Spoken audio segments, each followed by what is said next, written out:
Well, it's absolutely reasonable that government devices shouldn't be connecting to Chinese servers for the purposes of doing AI research and analysis. When you're connecting to the DeepSeek platform, you're giving a direct pipeline into the Chinese infrastructure. So putting that into Australian government infrastructure is always a bad idea. We go to pretty extreme lengths to keep our systems separate. So this makes sense just from a security architecture point of view.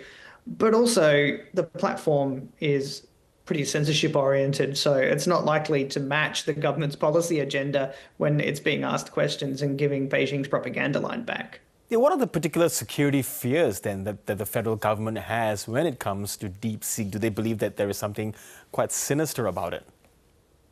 Well, there's kind of two phases to that. The first is not doing government work on Chinese infrastructure because you're doing sensitive work in government environments. Most of it is protected, a lot of it is classified.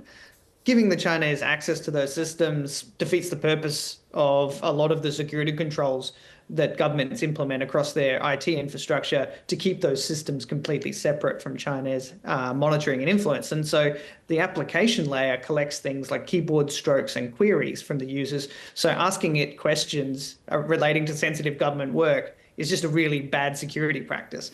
Then on the other side of it, there are significant questions about the ambitions of China's AI networks and companies going forward anyway. It's not entirely clear how this platform was built. Microsoft is presently investigating if a significant chunk of ChatGPT source code might have been stolen. Certainly, earlier editions of the DeepSeek platform, when you asked it what it was running, would tell you it was running ChatGPT. So it's a bit like Huawei in its early days, where it had Cisco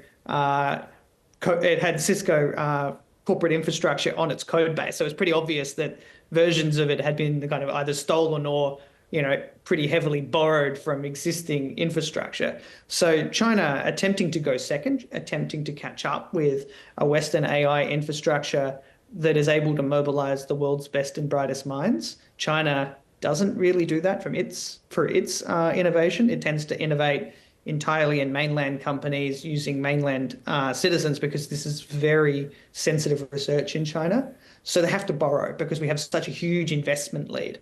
But the downside is it's a lot cheaper to catch up than it is to stay ahead. Yes, and do you think other countries might follow Australia and Taiwan and some parts of the US to enforce bans themselves? Do you see a bit of a cascading effect? Well, honestly, it's a bit strange that it needed to be banned. It should just be an obvious thing that for government use, you shouldn't connect to a Chinese server and allow them access to what you're doing on your keyboard. That should just be a no-brainer. I think this is more for HR compliance, just in case someone does use it, that there is a specific rule prohibiting it. But for most countries' security environments and different HR institutions, it's not going to be necessary to ban this. A lot of other countries will take the view that they have a prohibition on using anything that's unauthorized. So like in Japan, for example, they're not going to need to ban it. Japanese citizens just won't use it for government work because their cultural environment is such that they would never even think to use a Chinese application platform to do their sensitive research. Yes, and the Science Minister, Ed Husic, he says that there are a lot of unanswered questions about DeepSeek in issues about data and privacy management. But do you see potential users of DeepSeek needing to be wary when they use the app privately? Well, it depends on what they're asking it about. If they're asking it to do mathematical equations and things like that, it's going to be pretty reliable. But the problem is the more you're on a platform, the more truth it's going to give you. So if you think of what's going to happen in the AI environment, they're currently challenging the dominance of search engines. So AI is sitting between the user and the information that it wants. And that means it's filtering, which means when you're on DeepSeek, you're on an entirely mainland Chinese information controlled environment. So that means you're not going to get access to accurate accounts of history of China or information about its politics or its views. So the more you use it, the more you're drawn into their environment, and the more dominant that they become as an institutional and AI competitor. That's a real problem because over time, they're going to be able to subsidize platforms like this, prohibit the Western market entrants from operating in China. That gives them a dominating market to to sit within and earn a lot of money from, which that they can then use to compete externally. So the more you're using it, I think the bigger the problem is going to become.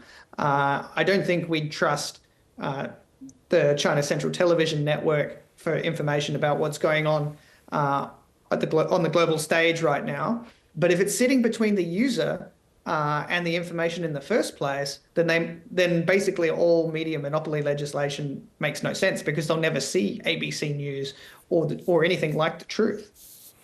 Yes, of course. And I wanted to get your thoughts on this, Rob. Just a short time ago, we got a statement from Korea Hydro and Nuclear Power Company. This is a state-run operator in South Korea, saying it is blocking the use of all AI services, including DeepSeek and ChatGPT. Is that what's needed in the short term in these early stages of such technology when it comes to critical national infrastructure?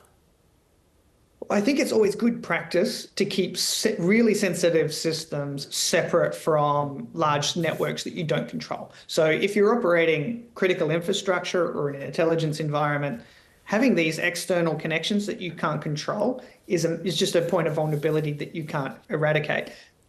I think there are ways to manage access in a way that's a little more, it makes it easier to leverage the real benefits of AI, but it doesn't mean that in the long term that there won't be situations where it makes sense to keep them completely separate. Okay, Rob Porter, really good to get your fascinating insights and analysis. Thank you so much. Thanks for having me.